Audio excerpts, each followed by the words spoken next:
I know you've been teaching on Wednesday, Sunday nights, the Book of Revelation. That's right. 6 o'clock on the Market Street Church of Christ Facebook page, as well as our YouTube. Shameless plug. But no. Go check them out. I want you to do that. COCmilestone.com. Anyway, and WFSBS.org. HaveABibleQuestion.com. I love it. We have commercials that we're supposed to be playing about all this. So that's why we're doing this now. See, we're Yeah. putting in the commercials. But you've been doing that on Sunday night, and people love the Book of Revelation. Now, let me tell you this. An interesting thing about that study is I had the same sort of question as what we had with Daniel 5 just a moment ago, and I had all these questions when the pandemic hit.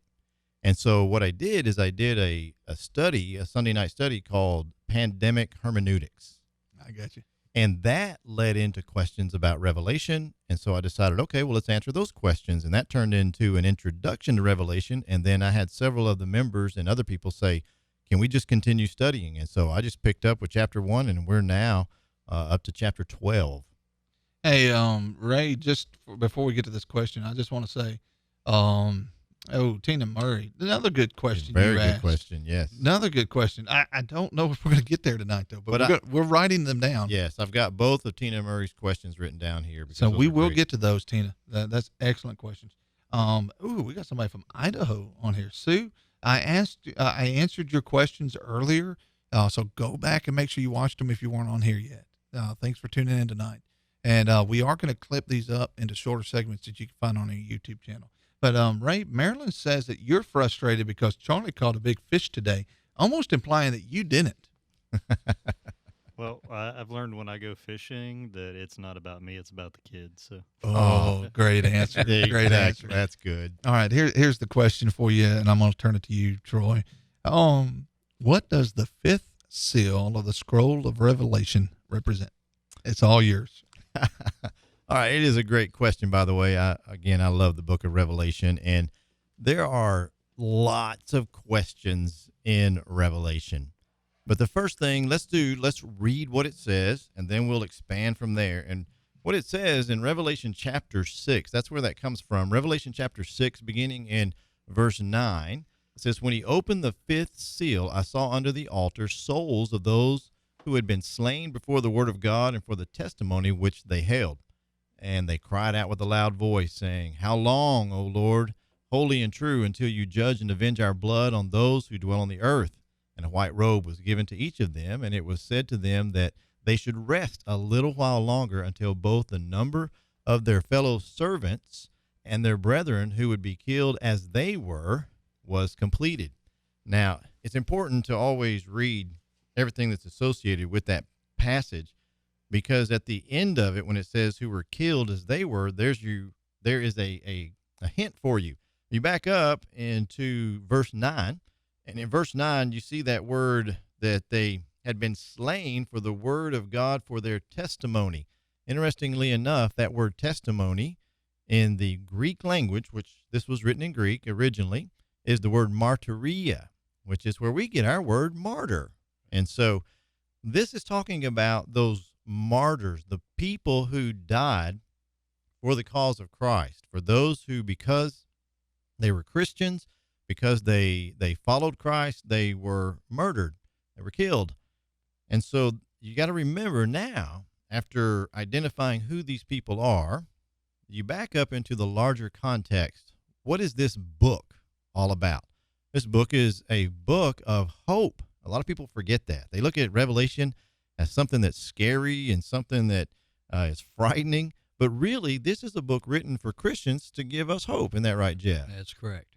And so as you look at this, think about it from a first century Christian's perspective and look at it as reading this saying, oh, God understands what we're going through.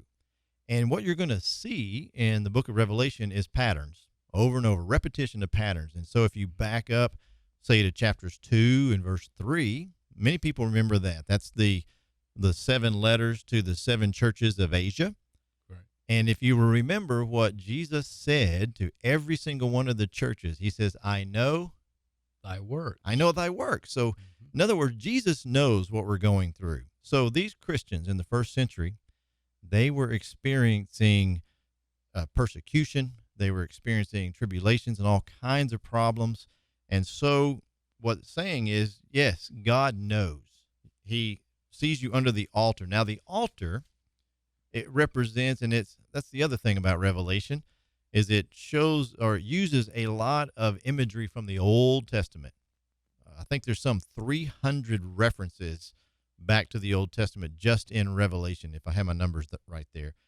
And when it talks about the altar, it's talking about that altar that was made for the tabernacle or even for the temple, where they would sacrifice animals, and even an altar of incense that was used. And so either way, you're in the area of worship, and these are souls that are underneath there. Now, what winds up happening from this point forward in Revelation is that he answers that question, because they ask, how long, O Lord, holy and true, until you avenge our blood?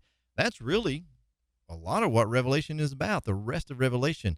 What you start seeing from this point forward is, okay, God answers, saying, this is how I'm going to do it. And he starts out, you'll see in the very next seal, judgment. And then he goes into those trumpets, and you see how he's going to render judgment again. He gets into the spiritual war in chapter 12, and then he gets into those bowls of wrath. And by the end of it, you see that spiritual Jerusalem come down, and God wins in the end. And so, to answer your question, I know that was a long, drawn-out question. The first simple answer is these are the martyrs. The second is that longer part of context in regards to what's happening there. I hope that helps a little bit. Do you got anything to add, Jeff? Well, I was thinking of something Jesus was talking about in Luke chapter 18 when he was dealing with the unjust judge and the widow. And toward the end of that context, he mentions here, and the Lord said, hear the unjust judge, what the unjust judge saith, and shall not God avenge his own elect, which cried day and night unto him, though he bear long with them? I tell you that he will avenge them speedily. Nevertheless, when the Son of Man cometh, shall he find faith on the earth? And really, it's dealing with the same subject matter. You have those who had been slain, crying, how long? And he said, you still have brethren there that are going through the same things you went through, and that it would take place at the time the Lord chooses to render that judgment. Yeah. Yeah. All right. Appreciate that, fellas.